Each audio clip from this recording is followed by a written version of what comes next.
Welcome back. President Trump and Elon Musk's effort to cut foreign aid and dismantle the U.S. Agency for International Development are hitting new speed bumps. Late yesterday, a federal judge ruled that the Trump administration must temporarily reinstate foreign aid funding. That came after a separate judge yesterday paused the Trump administration's plan to put thousands of staffers from USAID on leave.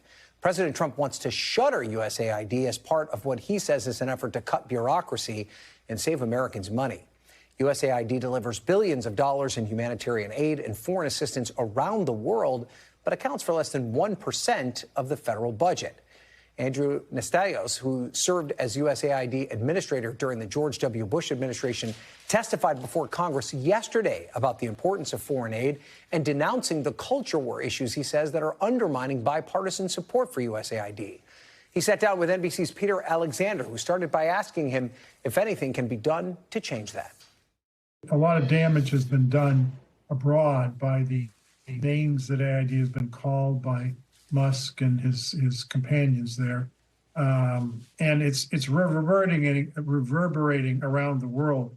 I am astonished that our adversaries, Putin, the Speaker of the Duma, the Russian Parliament, the President of Belarus, President of Hungary, a whole bunch of autocrats are dancing on the grave of AID. They're very pleased that it's gone, and that's a sign, in fact, of all of the great work AID has done to oppose tyrannical regimes and support democracy and human rights around the world. The problem that I have is if you look at where they've cut almost all the democracy, human rights programs out of the agency. In every area. I mean, it's one thing to talk about the woke stuff, but this is basic human rights stuff that any traditional Republican and Democrat would support. That's been taken out of what AID does. So, sir, I was going to say, as a function of that, then who will fill that void? I trust you're going to say places like Russia and China and elsewhere. What is the consequence of that if the U.S. sort of leaves a vacuum in that way?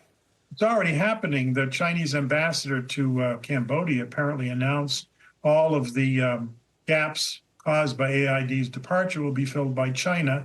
And I know that's happening in other parts of the world. There is some panic in some areas for the PEPFAR program, because if you have AIDS and you stop taking antiretrovirals, which is what the PEPFAR program does, you die.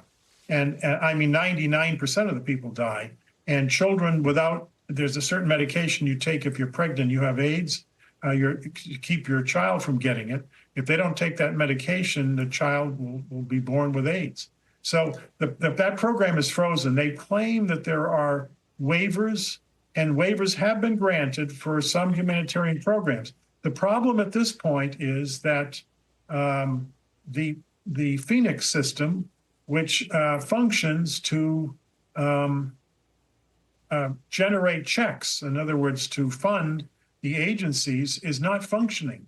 And so many of the people who have waivers are not getting any funding and haven't back to October. There are bills that are back to October and are not being paid. And I was going to say, fundamentally, on top of that, we have reporting from a series of different groups around the globe right now about container ships off the port of Sudan right now, where they are seeing the medications they have just sitting there, not getting to the people to whom they need to go. I trust that's the same in a lot of different circumstances, not just throughout Africa, but elsewhere. You, in your world of international aid, know about the 3 Ds, diplomacy, development, and defense here. Diplomacy and development in particular really being sort of a form of soft power as an instrument for the United States and for others. According to a survey, though, conducted by the Pew Research Center, Americans have mixed views on the effectiveness of foreign aid, particularly development aid, I trust. What do you think Americans do not understand about the crucial role that it plays? Well, most people think it's 20 or 25% of the budget. It's less than 1% of the budget.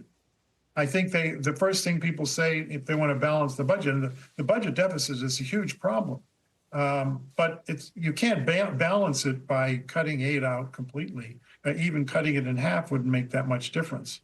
The reality is 70% of the federal budget are entitlement programs, and you need entitlement reform. You can't cut the bone and muscle of the federal government to balance the budget. It doesn't make sense.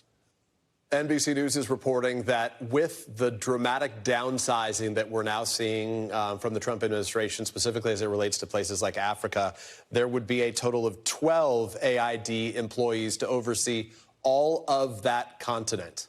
What does that mean for the impact of foreign assistance there? It means it's a disaster. It's not serious. We have to know how big the budget is, of course. The budget could be cut by 90%, in which case 12 people could manage a budget that size. So we don't actually know what the number is because they're not telling us. But eliminating foreign aid means the most powerful tool that we have in our arsenal in soft power will be eliminated. And I, for one, think the Americans will be less safe. And let me give you an example of that. AID has worked for 30 years to build disease monitoring systems into 90 ministries of health. So we get advance warning when a disease epidemic starts so that it can be dealt with there immediately and not get out of the country and start a pandemic around the world, in which case it will clearly get to the United States. You can't defend from a disease on our own borders. You defend it at the source. And the way you do that is to build capacity in the ministries of health, which we have been doing, but there still needs to be AID health officers on the ground to help them along when there's an emergency. Mr. Natsios, I appreciate Andrew Natsios. Thank you for making time to speak to us about an issue that I know does ultimately affect a lot of Americans, even if they may not yet realize it. I appreciate your time. Thank you. Thanks for watching. Stay updated about breaking news and top stories on the NBC News app or follow us on social media.